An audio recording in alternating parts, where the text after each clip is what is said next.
Thank you, Dr. Morgan. So she's addressed the right to lead, while Dr. James insists that they are already leading.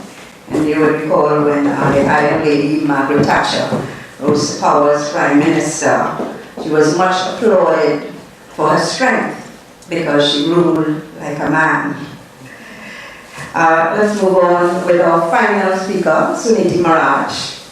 She's no stranger to this audience, I'm sure. She's the Managing Director of the Lloyd Institute of the West Indies, an editor of the Trinidad and Tobago Review. She's a media consultant, former journalism lecturer right here at UE, head of her own multimedia production company, former editor-in-chief of the Trinidad Express, news director of TV6 and group executive for editorial and content development at One Caribbean Media. She coordinates the Caribbean Civilization Required Core course in which Trinity and Trinidad partners with the LBWI. The course includes lectures by leading Trinidad intellectuals, artists, and other figures, as well as field trips to sites throughout Trinidad and Tobago. Let's welcome Ms. Sunity Maharaj. Mr. James said that one day we might have a female president, as though that were the ultimate of women in power. In fact, one day we might have an entire cabinet of women. I ask you, what difference would you expect? And I make that point because the central point I want to make here is that the power system in the Caribbean, in Trinidad and Tobago and the rest of the Caribbean, will convert into almost nothing all our notions of progress, of empowerment of people, whether they are women, whether they are gay people, whether they are youth. The system will keep chewing us up and spitting us out. And I make this point as well in the context of every breakthrough we thought we made. We had a first black premier and prime minister. We had a prime minister from Tobago. People said you could never win from Tobago. Then lo and behold, we had an Indian prime minister. They used to say an Indian can't be a prime minister. But things will change.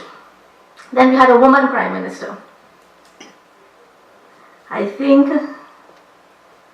can't think of one who I wouldn't consider a tragic figure. And I say that with the greatest gentleness really for all of those figures, because I do think that all of them were among our best and brightest. This is what they came up against, and I think that is where the conversation needs to start, which is transformation. How do we trigger the processes that will change the outcome? And in that, there is a powerful role for women, as there is for each one of us. I don't see any sign of that happening right now, despite the lessons that we are being given every day for the past 51 years.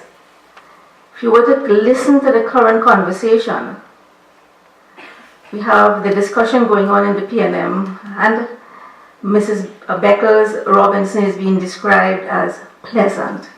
All the women who are intelligent, educated women and men are talking about her in that context. She's more pleasant, she's more approachable. To the point where Mr. Rowley was on TV last night defending his aggressiveness. It has now become the basis of the conversation. We see the Prime Minister.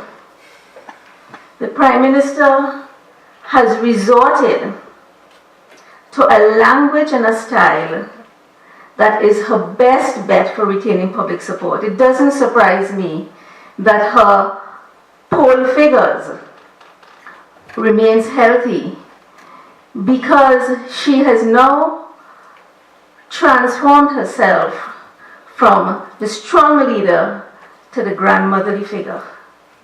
She is gentle. We almost don't want to say bad things about her. I suspect a man at this stage who was Prime Minister with the performance level of a government like that will be much harsher.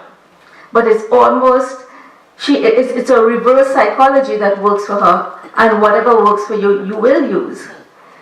Her language from the very beginning has been to not take responsibility, which is, I'm always advised, I am always told. It has created a picture where her supporters can say, she is not really the bad one. There are people around her who are giving her bad advice, making her do the wrong thing. These are her supporters, and now painting the person they support as weak. Now, I say these things merely to point you to some things that never change in the environment that ought to break us away from the habit of number crunching and from tokenism. Because in the politics, I find the story of Hulsi Bagan far more interesting. Because that is a case where a woman politician stood up, confronted power, and the epithets came at her. You remember her being called pancake face, a reference to the shape of her face, her physical features, and so on and so forth. And the story of Kamla Prasad Bisesa for me has always been one of accommodation to the process, to the point where if you do not make enough waves, you could ride that until 2007, when it was clear that the UNC population did not expect any more. They did not think that Pandey would really return. I think even he himself was beginning. And we saw a dynamic in the party, of the party itself looking for a new leader. And Brother Jack won a story of how he came to back which horse and so on. So I think we have to be careful about converting history into a story of triumphant, woman triumph and so on and so forth. We need to get into the details, and the political scientists, of course, will do all those kinds of research. I want to get, however, to my main point here about transformation. Because until we could come to terms with the structure of the society and the historical nature of how the past has sped us straight into the present and is likely to take us into the future unless we intervene, we will keep repeating the same.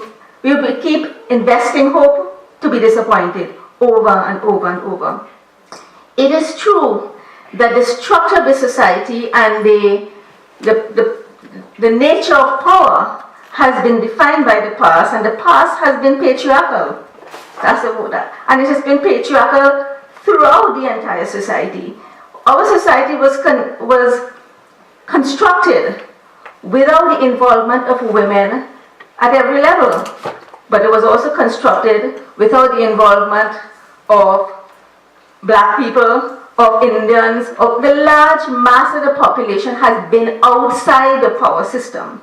The mistake we make is thinking the advance of one or the other, a few numbers here or there, will make a difference. In fact, it happens in order to keep that system going, plus achas, plus memshas, which is how does a culture protect itself? When it's under threat, what it does, it begins to disguise itself and disguise it, and it selects very intelligently what antibody, to what extent it should incorporate. It looks like an opposition, it looks like an antibody, but it is just enough to fool. It is just enough to change, just enough to look different and remain the same. It is protecting and defending itself, and that is what we have today. And that is why change is the most heated issue, despite all the change we've had over 51 years. And the question is, how do you introduce change?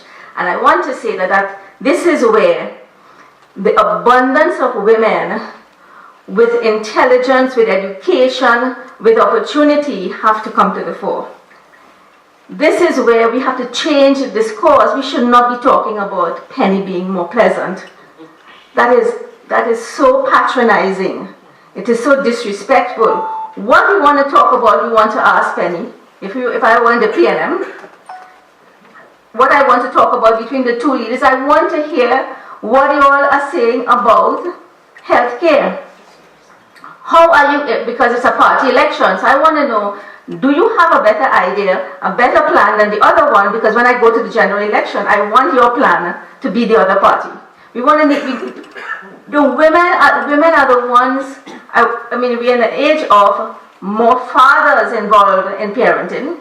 The old time days of the father go to work and bring home the money and leave the mother and so on and so forth. That's breaking down. We have a lot of fathers involved, but we still also have a lot of single mothers, and women are still in the main the ones who are carrying the responsibility for children and so on. And therefore things like healthcare are very important to them. Things like the educational system.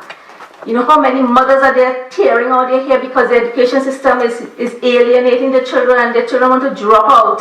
There's no joy, there's no connection between the workplace. What about the workplace itself?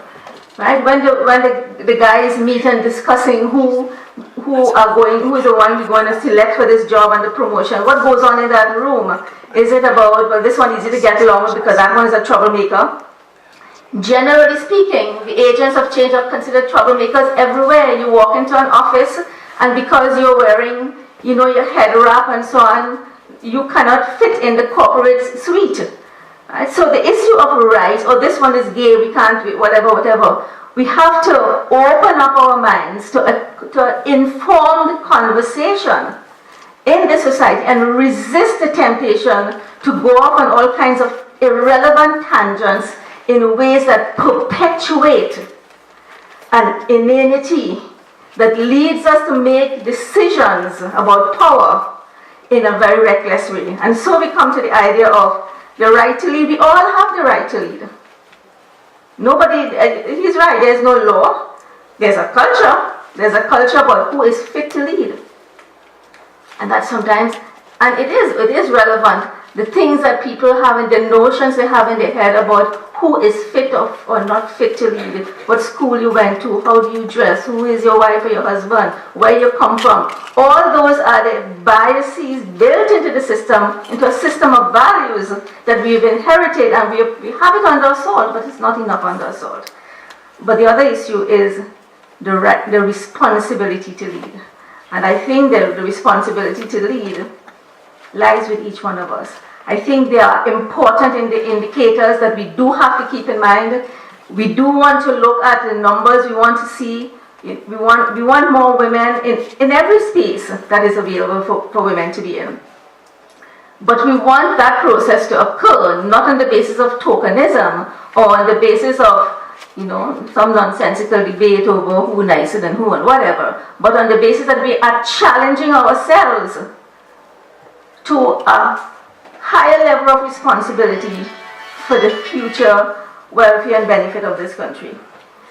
So I think that is, I want to put in a plug here, for example, on domestic workers who are by and large women.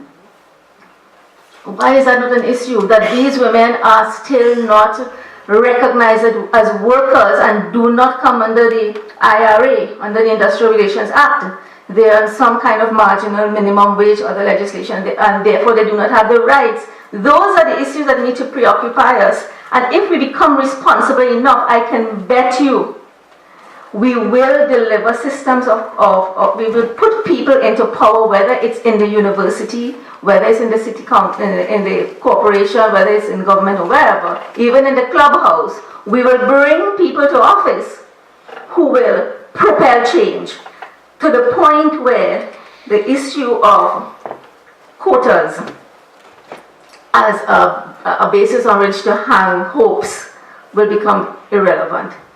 But I do think it starts with the responsibility to take leadership of the issues that are most important about Trinidad and Tobago. Thank you.